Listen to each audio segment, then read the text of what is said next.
So, the one weekend that I go away with family, Super Saiyan 4 Gogeta is leaked in V-Jump, coming to JP right at the end of the month. LR UI Goku or MUI Goku, Mastered Ultra Instinct, whatever the heck you want to call him, he's basically confirmed for the 6-year anniversary, right? And then we got a bunch of other news, including the first form FRIEZA EZA, this Prime Battle LR EZA, the second one that we're getting, next to the Prime Battle Goku, right? Now, I have some, stuff that I'm going to cover at the end of the video, talking specifically about some of the units that you might need. I don't know the units you might need, but I'm going to be talking about that at the end of the video, okay? But as you guys know, when new EZAs are actually announced, I like to go ahead, change a little bit of information, make my own builds, my own versions of what I think they could do to this FRIEZA, how I would like them to handle the EZA for, or any other unit, but specifically this FRIEZA. So if you guys, enjoy the video or enjoy my actual builds, let me know in the comment section below. If you disagree, also let me know. What would you change? What would you do? All that good stuff, alright? So let's hop straight into this. His leader skill right now, 7,000 attack, nothing too crazy. I mean, his 18 key is actually not that bad, lowering attack and defense. Passive skill, attack plus 13,000 and defense plus 5,000 at the start of turn. Who remembers when this used to be really good? This guy used to be like one of the best units in the game. Anyways, this is the first build that I have for this FRIEZA, okay? Leader skill, Extreme Class Key 4, HP attack and defense plus 90%, or Super Class Key 3, and HP attack and defense plus 70%. Yes, I took that leader skill from the Prime Battle Goku's EZA, simply because since they're both Prime Battle units, it's very possible, right, that they have the same type of leader skill, except Extreme Class and Super Class are just going to be switched. Do you see what I'm saying? My other builds, all my other builds have different super attack effects, leader skills, and passive skills, okay? So super attack, greatly raises attack and causes colossal damage to enemy. That's his 12 key. 18 key, causes mega colossal damage to enemy and greatly lowers attack and defense. So, I mean it's good to go from lowering attack to greatly lowering attack and defense. And then this guy does stack greatly on his 12 key. So, I mean, I tried to not nerf his attack from his passive. But again, it's a first form FRIEZA. I wouldn't mind if he hits really hard. So, passive skill, attack and defense plus 90% at the start of turn. Defense plus 30% on super attack. Key 1 up to 3. And chance to guard all attacks plus 10% up to 30%. Per Terrifying Conqueror's category ally on the team. Key 1 up to 3, and chance to crit plus 10% up to 30% per Dragon Ball, I'm almost at Dragon Ball Heroes, Dragon Ball Seekers category ally on the team. So, really quick, right? He gets attack and defense plus 90%. If you get a super tech, that's an extra 30% defense, which since it's an out of turn buff, it'll factor in a little bit differently. His defense will actually be a little bit higher than 120%, right? So, if you're running a team full of Terrifying Conquerors and Dragon Ball Seekers, you're going to be getting 6 key, 30% chance to guard, and 30% chance to crit. So this guy can almost do it all, right? Attack plus 30% when facing an enemy whose name includes Goku. Key plus 5 and attack plus 90% when facing a Super Saiyan enemy. So a Super Saiyan enemy, that can simply be for a certain phase. In a Dokkan event. So Super Saiyan 3 doesn't count, right? Even though that's a Super Saiyan transformation, Super Saiyan 3 doesn't count, Super Saiyan 2 doesn't count. It's a Super Saiyan transformation. Legendary Super Saiyan doesn't count. So let's say you're fighting let's say you're going up against the AGL Goku Dokkan event where he transforms through all his forms. When FRIEZA is facing the Super Saiyan version of that Goku, or even a Legendary Goku event, right? That's when this FRIEZA is going to be looking the best, because he's getting key 5. So it's almost a guaranteed 18 key, right? And then attack plus 90% on top of that. So I think they can definitely do something like this, but this certainly isn't my favorite build. Let's hop into the next one. So here, I don't know why this picture's disappeared, but it is what it is. Wicked Bloodline category key 4 and 90% to all stats. Super attack causes colossal damage to enemy and greatly lowers attack and defense. And his 18 key causes mega colossal damage to enemy and massively lowers attack and defense, which honestly, that 18 key to me is pretty busted, right? Passive skill, key 2 and attack and defense plus 30%, that's at the start of turn. Defense plus 30% with each attack performed up to 120%, plus an additional attack plus 30% with each attack received up to 120%. That's a very similar ability, well actually I think it's flipped, but a very similar ability to the AGL Wrathful Broly, where he gets buffed every time he does an attack, and he gets buffed every time he receives an attack. I think it's actually the other way around, but I've always wanted to replicate that in another unit, or wanted to see that replicated in another unit, so I just gave it to this FRIEZA. Attack plus 50% for the rest of turn after receiving an attack, very similar to Physical Beerus, except he gets attack and defense plus 70%. Key 2 and performs a guaranteed crit when facing an enemy whose name is Goku.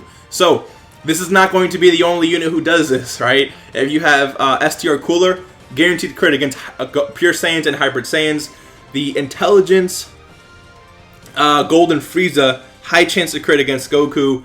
Android 13, the AGL one, once he's transformed, has a guaranteed crit against Goku as well. So, when you start pairing up all of these Friezas and Wicked Bloodline and Terrifying Conqueror's unit to having a guaranteed crit against Goku, it's going to be pretty disgusting, right? This next ability is actually really cool. So, heals 10% HP at the end of turn for every attack received up to 50%. So, that makes you... Okay, so, this guy, attack and defense plus 30%, right? Let me try to talk you into how I built this unit, if that makes sense. So, attack and defense plus 30% at the start of turn, right now, is not great. Like, when I say right now, like, in this current meta, that's not good at all, right? But he needs to be hit, and he needs to perform attacks to build up. Now, because of the attack and defense plus 30%, you might want to move him away. But I was like, no. Because of that healing ability, if you put him in the first slot, or he's taking 5 attacks, 3 attacks, 4 attacks, he's healing 30%, 40%, 50% HP at the end of turn, which honestly is huge. Like, I'm telling you, huge. Imagine you run double this guy. Double Wicked Bloodline lead, key 8, attack and defense plus 180%. Again, it's not crazy. You can easily have something like 300% or more. So, you know, you are risking a little bit of HP, attack, and defense if you're going to run this guy as lead. But if you have this guy on every single rotation, and every time he's getting hit, he's healing up to 50%, that's a lot of healing going on. So I think this is one of the better builds that I have. We only have one more to look at really quick, but I really like this ability. Now, if they were to just give this ability to maybe another part of... Like, what all they really have to do is like attack and defense plus like 180% and some healing ability, and this guy could be really good, right? But I wanted to just have fun with this, you know, this build. So here is the last one: Planet Namek Saga and Inhuman Deeds category key 2 and 100% to all stats. So I wanted to show love to some of the weaker categories, right? Planet Namek Saga, Inhuman Deeds, Transformation Boost, Wicked Bloodline. I mean, Dragon Ball Seekers can definitely use some love. Terrifying Conquerors, I think, is just okay at this point. I mean, when I say okay, it's like you don't need anything else for that, even though we will get some more later. So, Super Attack raises defense and causes colossal damage to enemy. So, defensive stacker. Raise attack and defense by 30% for 6 turns on his 18 key. Causes mega colossal damage to enemy and greatly lowers attack and defense. So, that's a lot that he's doing on his 18 key, but he's still stacking on his 12 key, which makes his 12 key very viable, right? Passive skill, attack plus 130% and defense plus 50% at the start of turn. If you remember his original stats, attack plus 13,000, defense plus 5,000, I just shaved off, you know, the zeros there and just add the percent. Since he stacks defense, I want his defense from his passive just to be a little bit lower. So, attack and defense plus 30% for all Planet Namek Saga category allies. Attack and defense plus 30% for all Inhuman Deeds category allies. Attack plus 130% when HP falls below 30% once only. So this is a similar ability to the Super Saiyan Blue Kaioken Goku, who he gets 59% additional attack, I believe it was. He might have another ability hidden in there, but once he falls below a certain amount of HP, he gets like a one-time only attack buff. So I want to replicate that with this guy. Deals 60% of damage received at the enemy for 5 turns after receiving 5 attacks from the start of battle. So again, this is another unique thing that I just thought up really quick. Jiren, right? He has to get hit 5 times to activate his active skill. So when this guy gets hit 5 times, he unleashes this ability to deal 60% of damage received back at the enemy. So if you take 1,000,000 damage with this guy, the enemy is also going to be taking 600k as well. So hitting Frieza could also get the enemy killed. And you pair that up with the defense this guy's going to be getting from... I mean, 50% defense isn't too crazy. Again, but he is stacking defense. So, like, I mean, after you... See, with this build...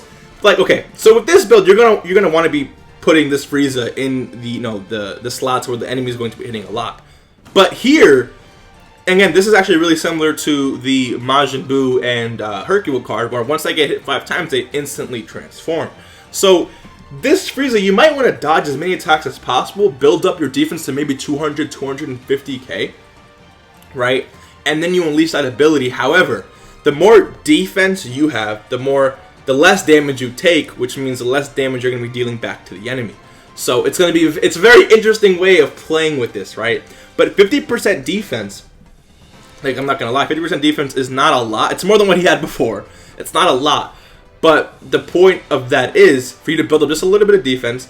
But by the time you get, like, maybe to the hard stage of a Dragon Ball, like a Dokkan event or Infinite Dragon Ball History stage, for the next 5 turns after you received 5 attacks, dealing 60% of that damage back, I want that damage to actually hurt the enemy, not just shave a little bit off, right?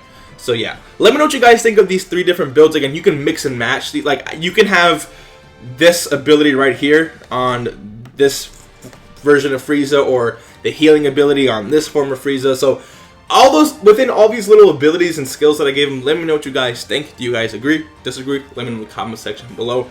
But before we end today's video, okay, this Goku right here, I mean, he's very, very, very solid. Attacking defense plus 59%, plus an additional key 3, and defense plus 59% as the first attacker in the turn, plus an additional attack plus 59% when performing an ultra super attack. All allies key 3 when attacking extreme class enemies. This guy's very good, right? Very, very solid. However, to EZA this man, you needed the most random set of units that I've ever seen.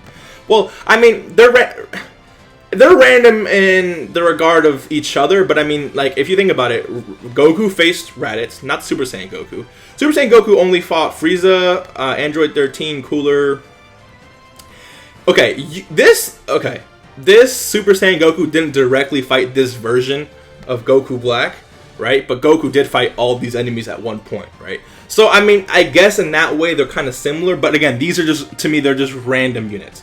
So, like, what could they possibly do with this Frieza? I pulled up a bunch of just free-to-play cards in DBZ.space. Dude, they can literally have you grind up Rainbow this Hachiak, which actually I did. They might give them, like, think about it like this though, right? Like, I know they're free-to-play units, but since these are free-to-play units that they're requiring you to you know, grind up, these are now free-to-play units that are going to be actually usable to you, because they're not just going to they're not just going to say, okay, let's go make sure to rainbow this physical Hachiak, whoever you say his name, and then use him in the event, right? Because remember, for this Prime Battle Goku, a lot of these, like, this guy didn't have his awakening. Did he? No, he got his awakening in an EZA immediately, right? This guy got an EZA just for this event. You got, no, you didn't get an EZA for this event. You already had your EZA. You got an awakening and EZA just because of this event, and you got your EZA just because of this event. So a lot of these free-to-play units are now going to get buffed, awakenings, and maybe even EZAs just for this Prime Battle event, but that carries on to other modes where you can actually use these free-to-play units now, because again, the longer a unit takes to get an awakening, the better they're going to be once they get an awakening. What I mean by that is, if we live in an attack and defense plus 150% meta, right? If one of these free-to-play units get an awakening, they're going to get like attack and defense plus 50%, blah, blah, blah, right? Which is pretty decent. But if we're living in attack and defense plus 600% meta, then one of these free-to-play units are going to get like attack and defense plus 150% or whatever, which compared to attack and defense plus 600% is not that great, but that's still pretty strong for a free-to-play unit, right? So again, that's why there's certain units I just don't mind. Like this hits again. This Hachiak, I don't mind if they don't awaken him now, because the longer it takes, the better he's gonna be, in my opinion. Right? That makes sense in my brain. It may not make sense to you. I don't know, but yeah, they can easily require you. So this Gohan and Icarus, is Icarus part of the name here?